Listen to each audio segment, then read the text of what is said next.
Hi friends, అందరికీ నమస్కారం. ఈరోజు టాపిక్ ఏంటంటే ఈ స్కిన్ లైట్ క్రీమ్ గురించి తెలుసుకున్నాం. అంటే దీని యూజెస్ ఏంటి, స్కిన్ పైన పింపుల్స్ మరియు వాటి యొక్క డార్క్ స్పాట్స్ని ఈ విధంగా కంట్రోల్ చేయగలదు, దీన్ని ఏ విధంగా యూజ్ చేయాలి, టోటల్ డీటెయిల్స్ ఈరోజు తెలుసుకున్నాం ఫ్రెండ్స్.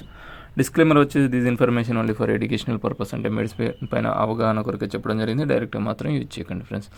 ఓకే ఫ్రెండ్స్, దీన్ని మ్యానుఫ్యాక్చరింగ్ చేసింది జోడాస్ ఫార్మాసిటికల్ వారు. 15 grams కాస్ట్ వచ్చేసి 185 రూపీస్ వరకు ఉంటుంది. ఇది ఒక ఎథికల్ ప్రోడక్ట్. ఓకే ఫ్రెండ్స్, ముందుగా దీనిలో 3 ఫార్ములాస్ ఉంటాయి. ఫస్ట్ వన్ వచ్చేసి హైడ్రోక్వినైనిన్ మరియు ట్రిటోనియన్ మరియు మెమెంటసోన్ ఫ్యూరేట్. ఈ హైడ్రోక్వినైనిన్ ఇది ఒక డీపిగ్మెంటింగ్ ఏజెంట్గా వర్క్ చేసి మెలనిన్ ప్రొడక్షన్ని రెడ్యూస్ చేసి స్కిన్ టోన్ని ఇంప్రూవ్ చేసి లైటర్గా చేయడంలో చాలా బాగా యూజ్ అవుతుంది. Next one tretinoin. ఇది ఏంటంటే స్కిన్ సెల్ని టర్న్ ఓవర్ చేసి పిగ్మెంటెడ్ సెల్స్ని షేడ్ చేసి స్కిన్ స్ట్రక్చర్ని ఇంప్రూవ్ చేస్తుంది. నెక్స్ట్ వచ్చేసి మెటసోన్ ఫ్యూరేట్. ఇది ఒక కార్టికోస్టెరాయిడ్. ఇది స్కిన్ యొక్క ఇన్ఫ్లమేషన్ని కంట్రోల్ చేసి స్కిన్ రెడ్నెస్ని, అంటే స్కిన్ ఎరుపెక్కడాన్ని, స్కిన్పై వచ్చే ఇచ్చింగ్, దురదను మరియు వీటితో వచ్చే మెలాస్మా మరియు అదర్ స్కిన్ ప్రాబ్లమ్స్ని తగ్గించడంలో ఉపయోగపడుతుంది. ఓకే ఫ్రెండ్స్, ఈ టోటల్ కలిసి ఈ స్కిన్ లైట్ క్రీమ్లో ఉన్నాయి కనుక దీని యూజ్ ఏంటో ఇప్పుడు తెలుసుకుందాం ఫ్రెండ్స్. ఇది మెయిన్గా మెలాస్మా ట్రీట్మెంట్, అంటే ఇది స్పెషల్గా మెలాస్మాని కంట్రోల్ చేయడం. అంటే ఏమంటారు, నల్ల మంగు, అంటే కొందరికి ఫేస్ పైన వచ్చే నల్ల మచ్చలు కావచ్చు, డార్క్ స్పాచెస్ కావచ్చు, ఇటువంటి వాటిని తగ్గించడంలో డిజైన్ చేయబడింది. నెక్స్ట్ హైపర్ పిగ్మెంటేషన్, అంటే పింపుల్స్ వలన కలిగే నల్ల మచ్చలు కావచ్చు, వాటి వల్ల వచ్చే బ్లెమిషెస్ కావచ్చు, వీటిని కంట్రోల్ చేయడంలో ఇది బాగా ఉపయోగపడుతుంది.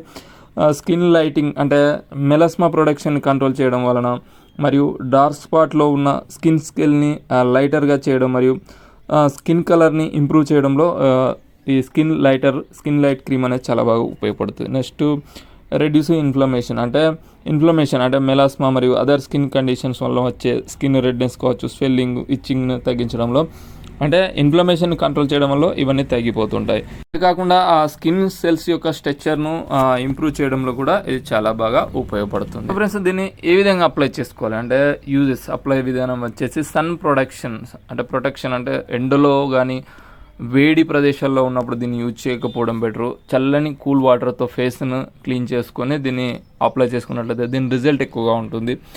సైడ్ ఎఫెక్ట్స్ వచ్చేసి ఎక్కువగా ఉండకపోవచ్చు. కొందరి స్కిన్ టోన్కు పడినట్లయితే లైట్గా బర్నింగ్ రావచ్చు, రెడ్నెస్ కావచ్చు, మరియు స్కిన్ డ్రైనెస్, అంటే పొడిగా అవడం వంటివి ఈ సైడ్ ఎఫెక్ట్స్ కొందరికి కనిపిస్తుంటాయి, కానీ అందరికీ మాత్రం కాదు.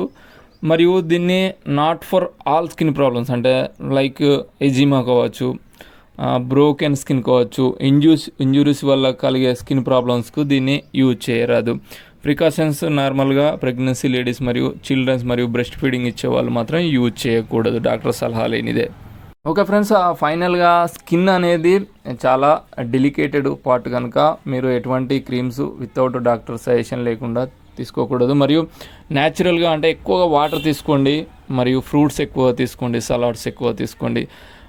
సన్ ప్రొటెక్షన్, అంటే ఎండలో కానీ వేడి ప్రదేశాల్లో తిరగకుండా ఉండడం, ఎక్కువగా వాటర్ తీసుకోవడం వల్ల, మరియు పింపుల్స్ వచ్చినప్పుడు వాటిని గిల్లడం చేయకపోవడం బెటర్.